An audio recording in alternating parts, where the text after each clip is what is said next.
Hi, welcome to the video. So today what I'm going to do is show you some arpeggios, stuff like this, and then we're add scale notes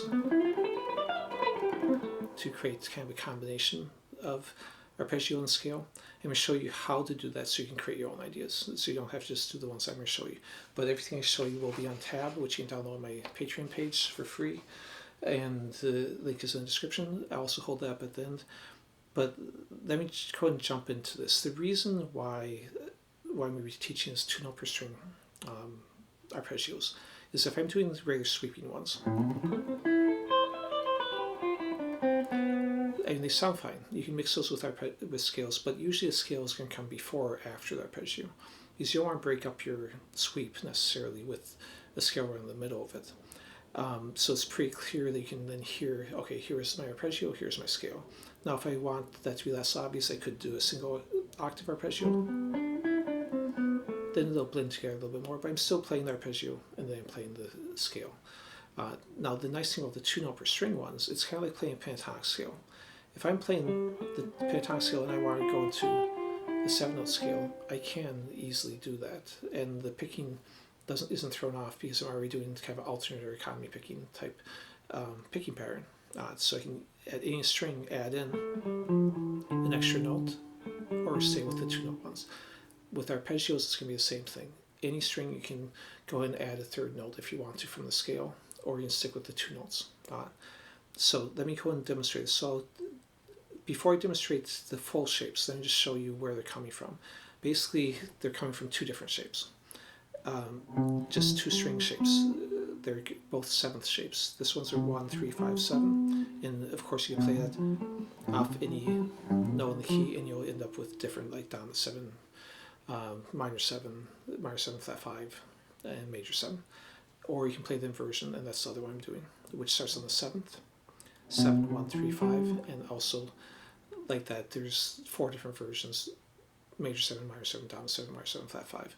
Now, if you want more details on those, you will be able to, again, see everything on the tab, and I'll show everything slow, but I'll put links up in the corner. I've done 2 videos on 2-note per string arpeggios, and basically did a whole video on each one of those, showing off every note in the key. And for the inversion one, I did an original piece on that kind of demonstrated applications. On the one that's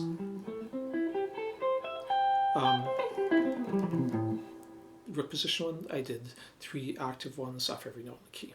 So now let's go and jump into what we're doing today, though. So we're going to create 13ths and 9ths from these shapes. So why does this work? Basically, if I take like a A minor 7, that has 4 of the 7 notes in the key, which also, since the 13th has all the notes in the key, it has 4 of the 7. If I add in either 1 note higher in the key and play the arpeggio off that, or 1 note lower from the A in the key and play the arpeggio 7th off that, I'm going to get the 3 notes that are left off, the B, D, F, which will then complete my, in this case, minor 13 or flat 13 arpeggio. Now if I played them in the same octave, it's just going to sound like 2 separate arpeggios. But if I play them like I did before, stacked up, because that 2nd octave is the root 9, 11, flat 13, and the 1st octave is the root flat 3, 5, flat 7, it's going to just sound like, in this case, a minor flat 13. Okay, so here's that first arpeggio. I'm going to use my 2nd finger here because that pulls me forward to be in position for my next fingers. I could use my pinky or 3rd finger here. So there's my minor, B minor 7 flat 5, and there's my A minor. Now, what I was doing for the lick, I'll go and demonstrate this one since I've already shown it, and then I'll get into the rest of the arpeggios and show some more licks then. Basically what I'm doing is adding extra notes. So in this first A minor, I'm sliding, adding the extra note. Then I add extra note in between here too. Then I just play the arpeggio straight on the next one, but on the way back down, I add this extra note. Then I play it without any extra notes there. So that's that lick. Then, okay, let's jump into the other ones. So now if I want to take this into the same one, I can move down an octave, play the A minor 7 to B minor 7 flat 5, and then I could create a 3-octave one by going further here. I could either go back into my A minor, either the inversion or the root position shape.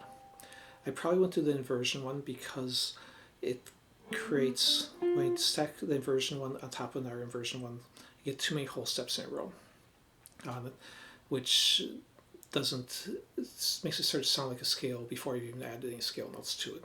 So I'd probably want to go inversion to a root position.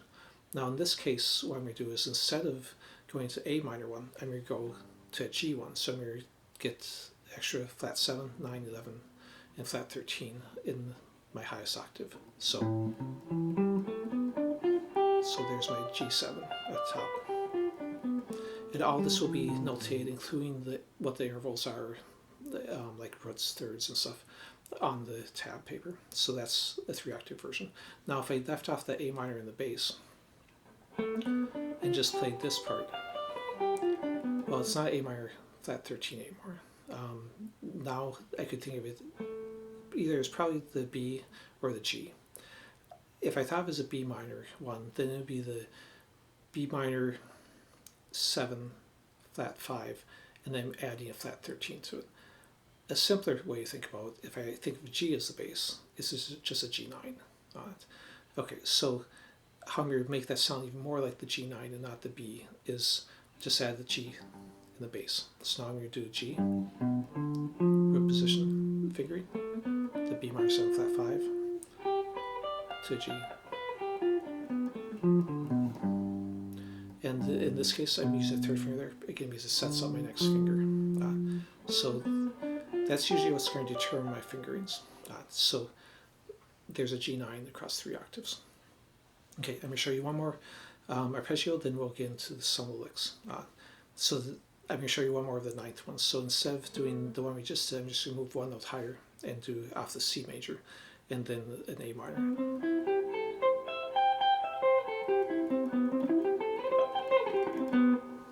I want to add that one just because I kind of like it. So that's A minor 9. Okay, let's go and get to the licks. So the first one is more just a demonstration. So if I take this A minor 7 fingering that I was showing earlier, I can basically add, like I was saying, the notes off any of these. I can do 3 notes, and then I can go back into 2. I can do some sort of scale sequence and go back into 2. I can do all the notes off each one of them, or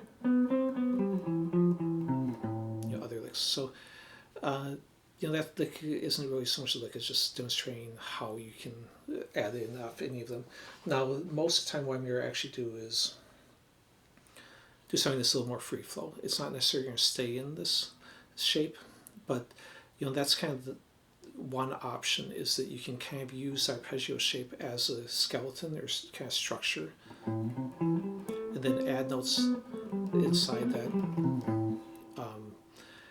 Now this next one, I'm going to do individual ones. I'm basically going to do this C major. I'm going to do this G7, so as a root position. This is inversion. Then we do this G7 root position. So it would sound like this if I played it more as a lick. So I was all in the C major 7. Now I'm going to go and add a sweeping one, because why not? And then this is already getting into my G7. Add the extra scale note. So slide forward into the G7 here, except I'm going to add a scale one and just end it on the C. So this would sound like this.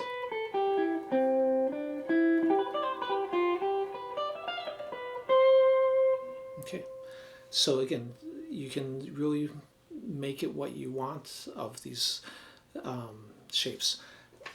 I'm going to go ahead and hold this up so you can't see it. So at the beginning, I just showed the basic shapes I'm working with: the major 7s, the inversion, the 3-octave A minor 7, and then I went down to the arpeggio shapes and the licks. Underneath on that bottom line, you can see I wrote the arpeggios that I was kind of outlining or using as their structure to add the scales in. Anyways, hope you liked it. A lot you can do with this if you just experiment with it, and that's what I'd recommend. And thanks for watching.